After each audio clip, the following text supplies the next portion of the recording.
नमस्कार दोस्तों। साल 1792 दुनिया रहस्यों से भरी हुई थी।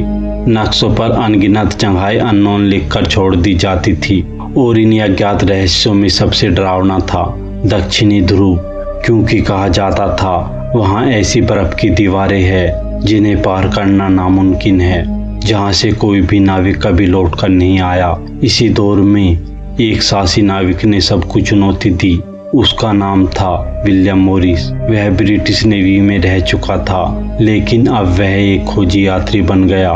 कहा जाता है उसकी आंखों में समुंदर से आगे की दुनिया देखने का जुनून था और उसी जुनून ने उसे धकेला धरती के सबसे खतरनाक सफर पर। मॉरिस और उसकी छोटी सी टीम ने महीनों तक समुंदर में सफर किया। दिन में धूप की चुभन और रात को हड्डियां जमा देने वाली ठंड।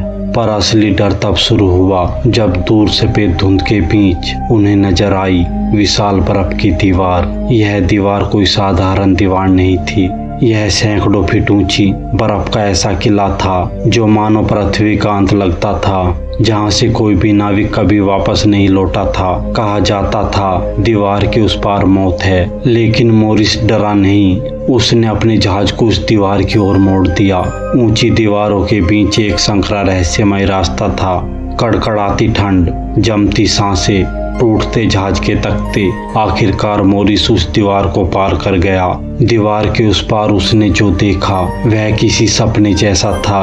वहां बर्फ नहीं थी, बल्कि हरी भरी जमीन थी, पेड़ पौधे, झीलें, अजीब और अनजाने जीव, जैसे किसी और ही दुनिया का दरवाजा खुल गया हो। लेकिन यह दुनिया रहस्यमय थी, डरावनी खामोशी से भरी हुई। उसने वहां जो पाया वह सिर्फ एक नई दुनिया नहीं थी, यह मानवता की भूली हुई दुनिया को समझने की कुंजी थी। उसने उन शक्तियों के बारे में जाना जिन्होंने हमारी वास्तविकता को हमारे बिना जाने ही आकार दिया है। सालों बाद विलियम मॉरिस अकेला लौटा। उसने अपनी डायरी में इस जगह का जिक्र किया, लेकिन उसके सबूत कभी दुनिया के सामने नहीं आए। कुछ लोग कहते हैं यह सिर्फ उसकी कल्पना थी, लेकिन कुछ मानते हैं मॉरिस सचमुच उस अज्ञात दुनिया तक पहुंचा था, उस जगह तक जहां से कोई भी नाविक कभी वापस नहीं लौटा था। तो सवाल ये है, क्या सचमुच अंटार्कटिका बर्फ की दीवारों के पार कोई दूसरी दुनिया है, या यह सिर्फ एक नाविक का पागलपन? आप क्या सोचते हैं, विलियम मॉरिस ने सच कहा था या उसने इतिहास की सबसे बड़ी कहानी गढ़ी थी? अपनी राय कमेंट में बताइए।